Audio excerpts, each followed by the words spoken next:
नवी मुंबईतील घणसोली रेल्वे स्टेशनवर एका तरुणीवर लैंगिक अत्याचार झाल्याची घटना वाशी रेल्वे पोलिसांनी उघडकीस आणली होती।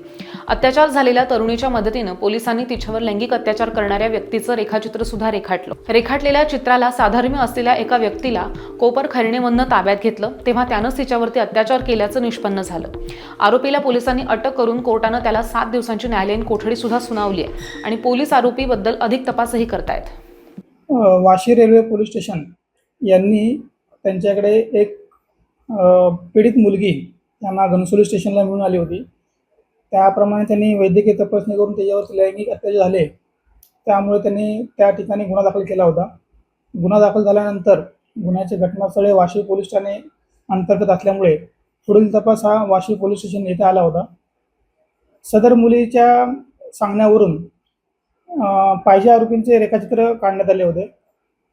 पाहिजे आरोपीचे रेखाचित्राचा शोध घेत असताना त्यातील पुरुष इसम ह्याच्या रेखाचित्राबद्दल आम्हाला बातमी मिळाली की कोपरखैरणे पोलीस ठाणे या ठिकाणी एक लैंगिक अत्याचाराचा गुन्हा दाखल झालेला आहे आणि त्यातील आरोपी हा याचं साधर्म्य रेखाचित्राला मॅच होत असल्यामुळे आम्ही सदर आरोपीचा ज्या ओळखपट घेतली असता ती मुलींनी त्या आरोपीला ओळखलं होतं। त्यानुसार आम्ही त्या आरोपीचा ताबा घेऊन त्याला अरेस्ट केलेला आहे।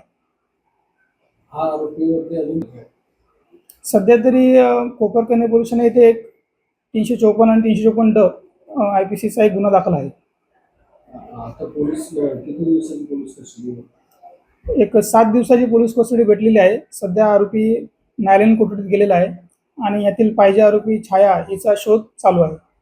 हा आरोपी आणि म्हणजे फिर्यादी होती याची कसं काय ओळख झाली?